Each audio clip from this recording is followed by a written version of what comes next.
কয়দিন ধরে এক নাগাড়ে এইভাবেই বৃষ্টি হচ্ছে। এদিকে ঘরে দুটো চালও নেই যে সেদ্ধ করে খাবো। এমন ভাবে চলতে থাকলে তো বন্যা হয়ে যাবে। কি হয়েছে গিন্নি, কি এত বিড়বিড় করছো? যেভাবে বৃষ্টি শুরু হয়েছে, এমন হলে তুমি মাছ ধরতে বেরোবে কি করে গো? আর মাছ না ধরা হলে সংসার চলবে কি করে? ঘরে যে কিচ্ছুটি নেই। আরে আমিও তো সেটাই ভাবছি গিন্নি। এভাবে বর্ষা বাদলা চলতে থাকলে তো না খেয়ে মরতে হবে আমাদের সবাইকে। কাল বিল থেকে দুটো কলমি লতা তুলে এনেছিলাম। কাল কিছুটা রান্না করেছি আর আজকের জন্য রেখেছি, কিন্তু ঘরে যে কোনো চাল নেই যে রান্না করব। আশেপাশে দুই এক বাড়িতে গিয়ে একটু খোঁজ নিয়ে দেখো। আজকে আকাশটা মেঘলা হয়ে আছে, কিন্তু বৃষ্টি শুরু হয়নি এখনো। এর মধ্যে নদীতে গিয়ে জাল ফেলে দেখি মাছ পাওয়া যায় কিনা। আশেপাশে আর কার বাড়িতে যাব? সবারই তো একই অবস্থা। বৃষ্টির চোটে কেউ তো এই কয়দিন ঘর থেকে বের হতে পারেনি। তাহলে তুমি দুটো গমের আটার রুটি বানাও গিন্নি। আজকের রাতটা না হয় আমরা আটার রুটি আর কলমি ডাঁটা সেদ্ধকেই থাকবো। সে না হয় করলাম, কিন্তু যেভাবে বৃষ্টি শুরু হয়েছে, বানের জল ভেসে আসা শুরু হলে তো বন্যা হয়ে যাবে গো। তখনকার জন্যে ঘরে তো কিছু শুকনো খাবার মজুদ রাখতে হবে। সেটাও তো আমিও বুঝতে পারছি। এভাবে চলতে থাকলে তো বন্যা হয়ে গেলে না খেয়ে মরবে। আমাকে আমার জালটা এনে দাও তো দেখি। আকাশ ভালো থাকতে থাকতে মাছ ধরতে বেরিয়ে পড়ি। ঘরে শুকনো মুড়ি আছে, দুটো চিবিয়ে যাও, না হলে পরে আবার খিদে লাগবে। না না, এখন আর কিছু খাবো না। দেখি কয়টা মাছ পেলে বাজারে নিয়ে বিক্রি করব। ওই টাকায় চাল আর কিছু সবজি নিয়ে আসা যায় কিনা দেখি। রান্নাঘরে দেখো, একটা ব্যাগের ভিতরে জাল রাখা আছে। সেখান থেকে জাল আর মাছ রাখার পাত্রটা নিয়ে যাও। ঠিক আছে, আমি তবে বের হলাম গিন্নি। সাবধানে যেও।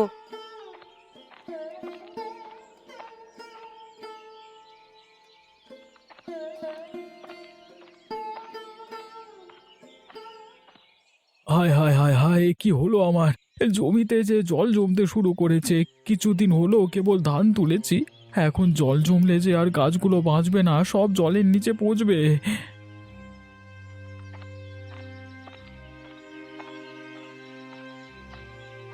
কিরে গোপাল, কি হয়েছে তোর? এভাবে আহাজারি করছিস কেন? দেখুন হারান দাদা, এই কদিনের বৃষ্টিতে আমার জমিতে জল জমেছে। আজকেও তো আকাশ মেঘলা হয়ে আছে, যে কোনো সময় বৃষ্টি নামতে পারে।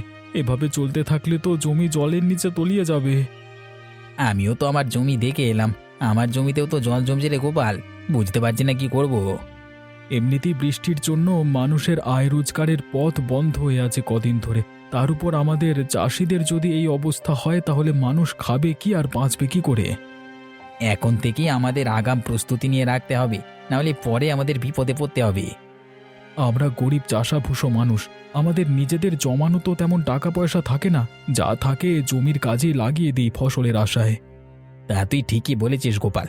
আমরা তো ফসলের আশায় কত কি বিসর্জন দিই, আর শেষকালে যদি ফসলের এমন হাল দেখি, তাহলে তো আমাদের আর চাষবাস করবার ইচ্ছেটাই মরে যাবে।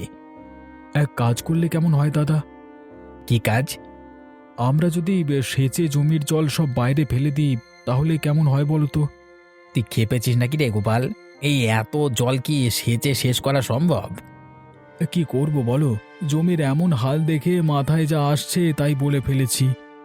বিপদের সময় এমন অস্বাভাবিক চিন্তা মাথায় আসে, কিন্তু তাই বলে তো আর বোকার মতো সেটা করতে গেলে হবে না। তাহলে এখন আমরা কি করব দাদা? কি আর করব, আকাশ পানে চেয়ে থাকা ছাড়া কোনো উপায় নেই।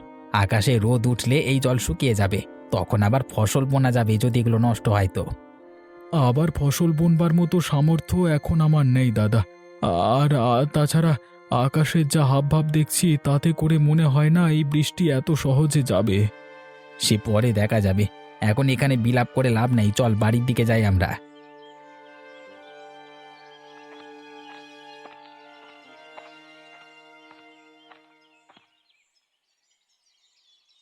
একটু সুযোগ পেলেই হলো, এই মেয়ে কাদামাটি নিয়ে খেলতে বসে যাবে। জামা কাপড় ময়লা হলে আজ তোর কপালে দুঃখ আছে ননি, এই আমি বলে দিলাম। আমার একটু খেলাধুলো তোমার সহ্য কেন হয় না বলো তো মা? তোর খেলাধুলো আমার সহ্য হবে কি করে? খেলা করতে গেলেই তো জামা কাপড়ে কাদামাটি মাখিয়ে আসিস। এই বৃষ্টি বাদলার দিনে আমি জামা কাপড় শুকাতে দেবো কোথায়? পর এত দিন বৃষ্টিতে আমি দুদণ্ড বাইরে বেরোতে পারিনি, আর কতক্ষণ আমাকে ঘরবন্দি হয়ে থাকতে বলছো তুমি?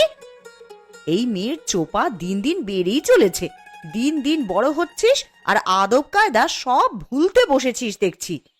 মা, ও মা, আমার না খুব খিদে পেয়েছে, আমাকে কিছু খেতে দাও না মা। একটু আগেই না গুড়মুড়ি খেয়ে খেলতে বসলি, এখনই তোর খিদে পেয়ে গেল? অভাবের স্বভাব নষ্ট, কথাটা তো সত্যিই দেখছি। পেটের খিদে কি আর অভাব মানে বলো? আমার যে একটু বাদে বাদেই খিদে পায় মা। গুড় মুড়ি যা ছিল সব তো খেয়ে সাবার করেছিস একাই, এখন তোকে আর কি খেতে দিই বলতো? ঘরে কিচ্ছুটি রাখার উপায় নেই তোর জন্যে। খাবার দেখলেই কখন খেয়ে শেষ করবি সেই চিন্তা তোর। এখন আমার খুব খিদে পেয়েছে, আমায় কি খেতে দেবে দাও। রান্নাঘরে পান্তা ভাত রাখা আছে তোর বাবার জন্য, সেখান থেকে কিছু ভাত নিয়ে খা, আর বাকিটুকু তোর বাবার জন্য রেখে দে। পান্তা ভাত কি দিয়ে খাবো মা? তরকারি কি কিছু আছে? না, পেঁয়াজ আর লঙ্কা দিয়ে ডলে খা, দুপুরে কচু ঘন্ট করে দেবো খন। শুধু পেঁয়াজ আর লঙ্কা দিয়ে কি ভাত খাওয়া যায় নাকি? তুমি আমাকে অন্য কিছু বানিয়ে দাও না মা। ঘরে আর কিচ্ছু নেই রে মা, এখন পান্তা ভাত খা, একটু বাদেই তো আবার দুপুরের রান্না বসাবো। রান্না হয়ে গেলে তখন আবার গরম গরম ভাত খাস। ঠিক আছে মা, তাই দাও তবে আমাকে। তুই রান্নাঘরে গিয়ে নিজে নিয়ে খা না, আমি দেখি কচুগুলো কেটে ফেলি। আর সাবধানে যাস, উঠানে আবার পা পিছলে পড়লে কিন্তু ব্যথা পাবি।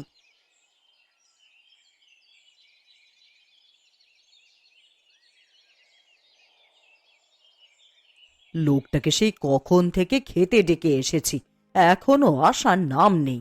আর এদিকে যে খাবারগুলো সব ঠান্ডা হয়ে যাচ্ছে। কই গো, সকালের খাবার খাওয়া লাগবে না নাকি তোমার?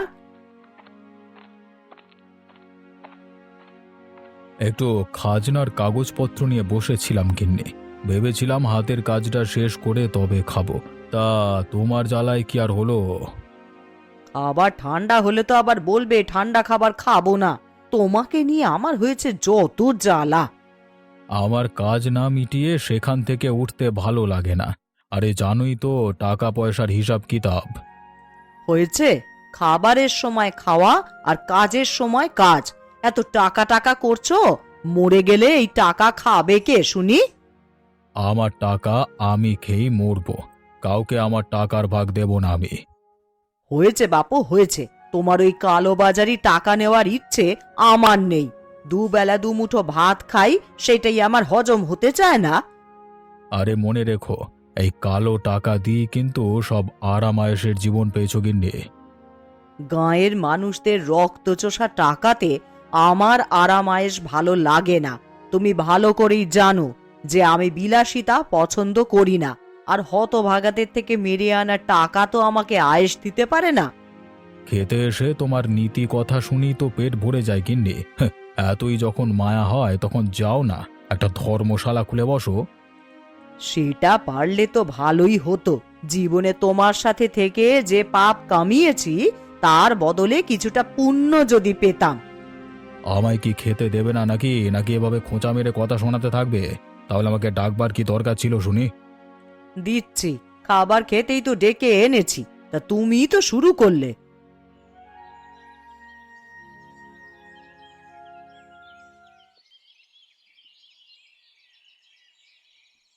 ননি, ও ননি, একবার এদিকে আয় তো মা।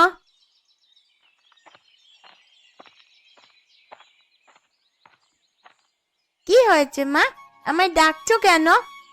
কচুর ডাঁটার ঘন্ট করব, কিন্তু এখন লবণ জলে ভিজিয়ে দেখি কচুগুলো কমে গেছে অনেকটাই। এইটুকুতে সবার তো খাওয়া হবে না রে। তা এখন আমায় কি করতে হবে সেটা বলো। তুই ঘরের পেছনে গিয়ে কটা কচুর ডাঁটা তুলে আন দেখি মা।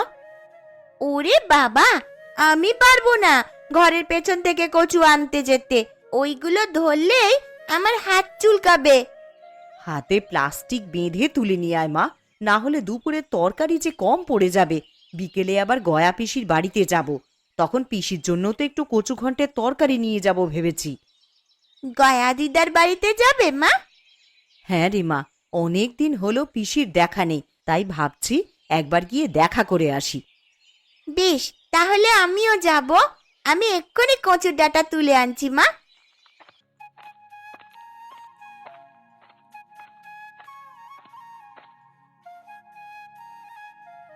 জয়াদি, ও জয়াদি, রান্না বসিয়ে দিয়েছো দেখছি। আমার তো এখনো কিচ্ছু করা হলো না গো। আরে কমলা যে, আয় বস এখানে। না দিদি, বসতে আসিনি, আমি এসেছি তোমার কাছে কিছু চাইতে। কি চাইতে এসেছিস কমলা? ঘরে রান্না করার মতন কিচ্ছুটি নেই দিদি।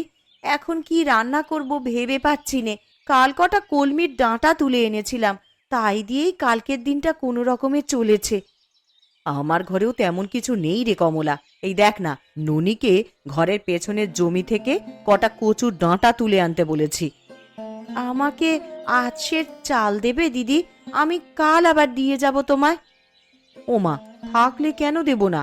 ওইখানে চালের মটকা থেকে চাল নিয়ে যা তুই। উনি রাতের চাল নিয়ে এলেই আমি কাল সকালেই চাল ফিরিয়ে দিয়ে যাব তোমায়। সেসব নিয়ে তোকে ভাবতে হবে না। এখন চাল নিয়ে গিয়ে রান্না বসা যা, না হলে ঠাকুরপো বাড়ি এলে কি খেতে দিবি? ঠিক আছে দিদি।